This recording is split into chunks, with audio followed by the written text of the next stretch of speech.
want to go home.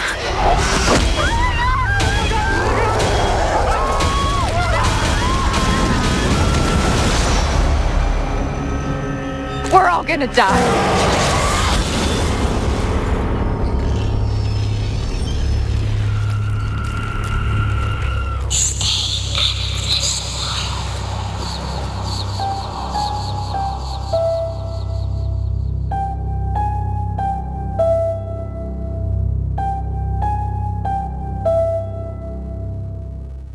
What was it like in the year 2000 when you were selling your comedy, Coffee and... Coffee and Donuts? Yes, sir. Coffee and Donuts was a movie that I made for $400. I had a job at a cable advertising company in Boston. Like, you know, when you're watching like ESPN late at night and that really fucking terrible commercial comes on with the dude in front of his carpet place waving with his family and a website. That's what I was doing. But I took the job because I was able to steal their equipment at night and make my own short films. And off of that, my partner, Will Barrett, who's been my DP for 12 years, and when I say partner, I don't mean that in a gay way. Not that there would be anything wrong with that. But we're not gay. Will and I made Coffee Notes for $400, and we shot it on Beta SP. We edited tape to tape the old school way, and we just put it into film festivals. And Disney wound up buying the movie, but not to distribute the actual movie. They bought the idea to turn into a sitcom, which I wrote for UPN. And at the end of the day, it was not ethnic enough for UPN, and I'm somehow the only one who didn't see that coming. But yeah, that's how we made Coffee and Donuts. So still haven't distributed it because I didn't know what I was doing then. I used copywritten music, copywritten logos on my t-shirts the whole time. So can't really do much with it now unless we reshoot it. But this time it's going to be for fucking $800. How would you say the world of distribution has changed since you broke in with Mr. Barrett? Distribution, unfortunately, in my opinion, gets worse every single year. Ever since the foreign market kind of just gave up, it's been really, really hard because sometimes you used to have there was a magic number of the $2 million genre movie where just between foreign sales and TV sales and other things, even if the movie wasn't very good, your investor was probably going to get their money back. But that's not really the case anymore. You have distributors worldwide that'll sometimes not even offer you an acquisition fee anymore. They'll just say, we'll put the movie out, but we're not giving you anything. Take it or leave it. For instance, a great example would be Hatchet 1, which sold phenomenally worldwide. When it came time to make the sequel, and we contacted some of these foreign distributors who were begging for the sequel, we said, it would really help if you would just tell us how much money the first one made, how many units you sold. And they would always say the same thing, well, it didn't do very well. Yet they're begging for the sequel because they don't have to tell you, and you're never going to see their books. And even if you do see their books, it's not going to be honest. You're kind of fooling yourself if you actually think you're going to get your fair cut from any of that. So the idea is to make sure you get a decent acquisition and you keep your budgets low enough. Sometimes like Frozen, for example, which we made, we pre-sold most of foreign before we even made it. So our producers knew that they weren't going to lose any money when they started making that movie. Now, the good thing about pre-selling Frozen is you had Peter Block as the producer, who people knew from Saw and The Descent and Cabin Fever. And then I had a pretty good reputation going at that point because of Hatchet. So based on the strength of the script, the concept, and our track records, they were able to pre-sell for decent amounts. And that way we were able to make the movie with no risk. But when you're a first-time filmmaker, you can't really count on that unless you have some huge star attached to your project. Do you find the distributors to be honest? Do you get statements? Do you get all that kind of stuff? On Hatchet 1, when we were in discussions with the original distributor, Anchor Bay, about the sequel, we sat down with them and we said, well, how much did you actually spend on marketing Hatchet 1? And anybody who was alive in 2007 knows they didn't spend anything on it. There were no TV commercials. There were no billboards. There was nothing. And they were trying to claim $2 million or something like that in marketing on the movie. And in the room, you could see they know that it's not true, but that's what they're told to tell you. And one of the things that we really caught them on is I think they said something like $800,000 in prints. Now, there were 80 prints of Hatchet made. Each print cost $2,300. How the fuck does that come out to $800,000 in print? And then you point that out, and they're just like, oh, yeah, you gotta. Well, you gotta talk to Bob in accounting. Okay, can I talk to Bob? Nah, he doesn't work here anymore. It's very, very shaky. But when you're a first-time filmmaker, I don't really think you're in the position to necessarily get a great bargain or a good deal with what you're doing. You just got to be happy that somebody's going to support your movie and actually put it out. It's about the next one.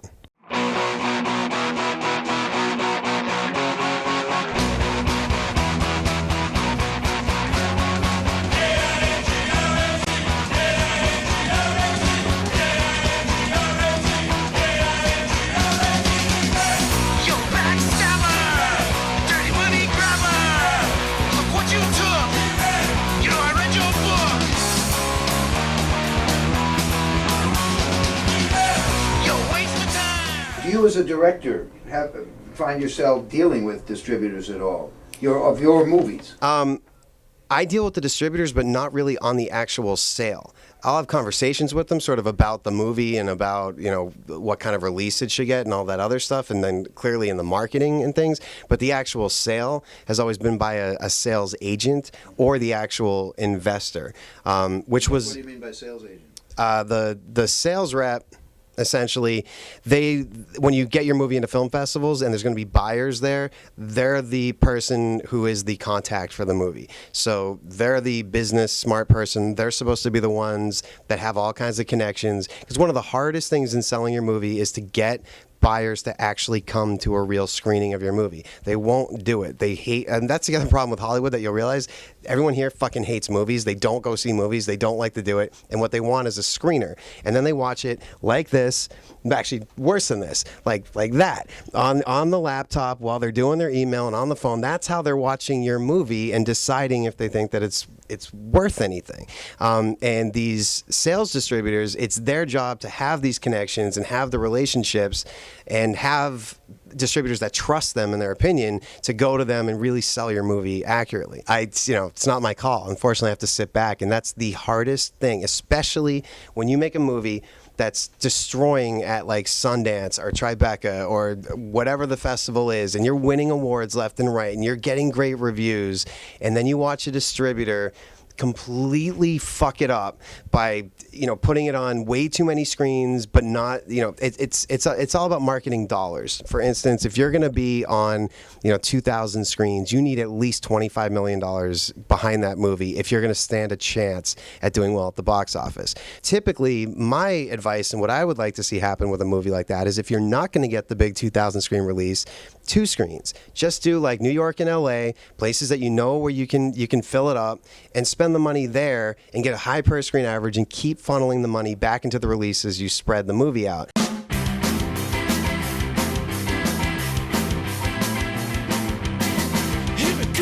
Nothing on me. I'm a fucking supercharged love machine. I give it to you every night and day. Kind of love I'm a woman insane. When I saw you jump down in my shoes, oh damn baby, I'm in love with you. Been driving out on Interstate 4.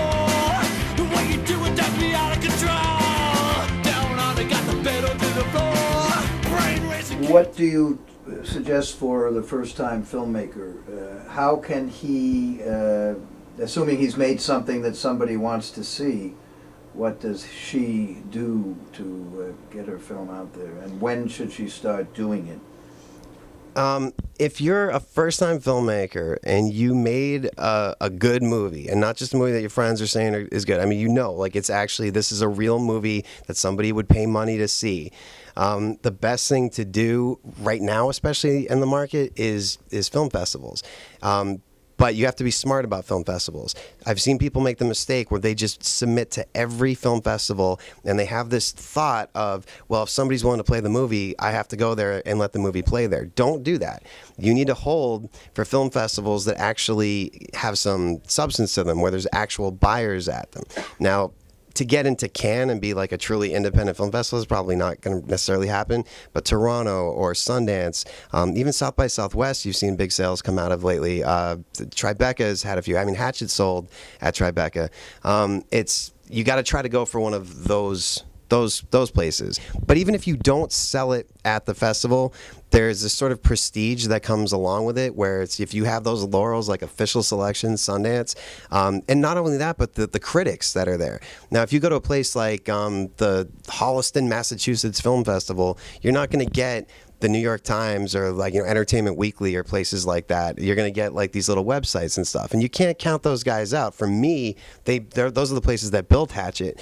But when you're at a place like Sundance, like Grace, a movie I produced, was at Sundance, and we had, you know, Nikki Fink and the Hollywood Reporter and all these places. So the first reviews coming out were mainstream reviews, and I think that really helped sort of the status of the film. Whereas if you go to these little rinky festivals and you have some blog reviewing your movie first, you're sort of going down a slippery slope at that point. The festivals charge admissions fees, so you would advise maybe the top 5 or 6 festivals pay for those, and then maybe on the other ones wait to be invited? Yeah, with festivals, because they do charge you a fee. I mean, you know, Sundance, Toronto, South by Southwest, Tribeca, Cannes, Berlin, Sitges, and then, you know, from that point on, don't just start spending that fee, because you'll go broke. They do, you know, festivals do make money, and they do it by A, charging fees for every movie that gets sent to them, and then B, they charge tickets for everything, and you don't get any of that stuff. So I would say shoot for one of those big 5, because once you get in there, then you just start getting invited.